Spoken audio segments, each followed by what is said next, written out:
aad ma hasantiin bahdina radio Shabeelle marka hore inta kadib dhibaatada dhacday waxa weeye xala abaarihii shaqada dhexe ayaa waxay diyaarado duqeeyeen kuma meel yiraahdo degmada hoos imaado oo waro laga cabo iyo Mary Abaafone iyo Lebichow inta wadagmadan bay hoos yimaadaan alwa hada koonfurta weeye waxa hadda xogteedana haynaa iyo meelo kale fara badan oo diyaaradaha waxigaas ah dadka dhaawac hadda waa la keenay magaalada waxaan lagu soo qaadayaa dadka kareetooyin meel duur oo aan wada lahayn oo de waro dad fahmiye ka qoteen baa diyaarihii karaacin dad baa ku dhaawacmay dadka hadda waa la keenay magaalada dhimashana waa la sheegayaa oo de laba qof baa la sheegayaa sida noola xariisiyay marka dhanka kale xagga bariga war gududo yaaqle iyo dhadhaable waxaan ku rahdaa warxoor ay kumog inta iyana waa duqeyn baa gaartay dadkii markaa meelay dibay halkaasay ku silacsan yihiin oo de wixii magaasa dhintay la u naxariisto dad baa ku dhintay dadna waa la qaaday qaar sidaan xogta ku leeyno balaxa waa loo qaaday inta baa jirto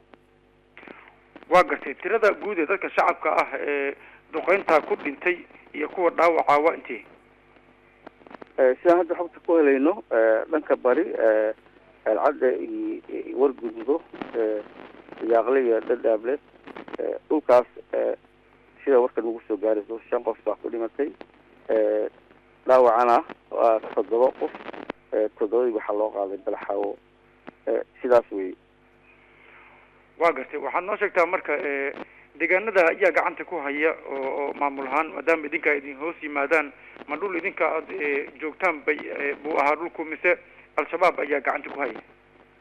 dhulkaas inagu gacanta kuma hayno shabaab baa gacanta ku hayo dhibkaas marka sidaas u jira dadka waxa weeye waxay la dhimanayaan waxay dhintay waa dhinteen waxaan dhimanaa hadii waxay la dhimanayaan daawo la'aan sidaas ay jirto waa gartay gurmadka hadda loo sameeyay dadkan degmada hadda la soo gaarsiiyay goobaha duqeynta hadda laga keenay intee buu leeyahay gurmadka caafimaad walaal ma jirto wax gurmad ah ma jiraan degmadani waxa weeye ciidamadii dawladda iyo shabaab baa ku hardamay kadib muddo badan markay hardamhayeen ciidanka dawladda mushaarlaan iyo dhibaato ayay la kala burbureen shabaabkiina sidii magarata sidii bay joogaan de hadda magaalada ma joogaan laakiin hay'adii sanfalka walba dadka taakuleynaayo daaway wax keenayeen amni darray la carareen oo de amnigoodii bay ku kalsoonaan waayeen ma jirto isbitaal xarun ah oo dad lagu daaweeyo private laga yaabaa in meel laga helo marka dhibaatadaas ayaa jirto dawladda dhexe magarata Soomaaliya weli wax gurmada laga soo gaaray ma jirto oo xagga caafimaadka xagga ciidamada weli codsiganagana hadalkanagana wuu la jiraa waxaan marka ka codsanaynaa dawladda dhexe Soomaaliya dalka loo imaday inay dadkan gurmada la soo gaarto dhaawaca hadda bishaan ku jirno ma bish kale sagaalaad 7 qarax miina dhacay waxa ku dhintay 3 qof 3 nin baa ku dhimatay 7 kalena way ku dhaawacantay meel laga daaweeyaan weynay meelan geeyna ma lahan dadka sharci ma leh dadka dalka lama geli karo dhibaatadaas jirto dawladda Soomaaliya dadka ay dooratay xagay ka baxday away xildhibaanadii golaha shacabka wakiiladaha xagay ka baxeen dhibaatada dhulkan lagu hayo duqeynta iyo diyaaradaha qaraxay dhibaatada maxaa loogu eeganayaa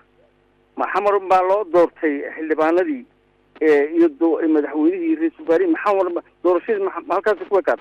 dhibaatadaas baan hayso haddii ay la maqlayaan meel kasta ha joogaan madaxweynaha ugu sareeyo askariga ugu hooseeyo ciidii Soomaaliya in ay loo soo gurmado dadkan dhibaataysan dhaawacay baaba haysto oo daawalaanta inay la soo gaaraan wixii inta waa dhintaan Allah raxmado inay nala soo gaaraan anagu ma hayno farembo qof lagu suro erbad qof dhig lagu joojiyayno meesha meel burburto weey waa lagu hardamay kadibna amaana helin wax nasaacideeyo walaal intaas ay jirto waa gartay maamulka Jubbaland idinku hadda aad hoos tagtaan dhibaatooyinka inta leeg ee ka jira deegaanka ma ka warhaya oo gacan ma ka heshaan mise maya nagama warhayaan magac baa naga dhaxeeyo marka nimankaas airportka Kismaayo iyo dekedan bay haystaan ay marka mas'uuliyadna way sheegtaan laakiin wax shaqo oo naga dhaxeeyo wax gurmada oo ay nimankaas sareen oo aan ka haynin ma jirto waa gartay marka ugu dambeyntii maxaad soo jeedinaysaa oo ku baaqi lahayd waxaan ku baaqayaa dawladda dhexe ee Soomaaliya in ay ummadan diyaaradaha dhibaatada iyo qaraxa ay baabasheen inay gurmada la soo gaaraan daawo degdeg mid ugu horeyso waa daawo marka labaadna waxa weeye in ay Soomaaliya sida ay qaybta ay ku leedahay saamiga ku leedahay degmada Ceelwaq in la soo gaaro oo si amaanka dadka loo soo oo ma garanaysaa saamiga ilaahayeen iyo amniga loo soo u helaan nolol in kaalinkaasna la buuxiyo intaasaan dhihi lahaa anigu waqtiga waan ka baxay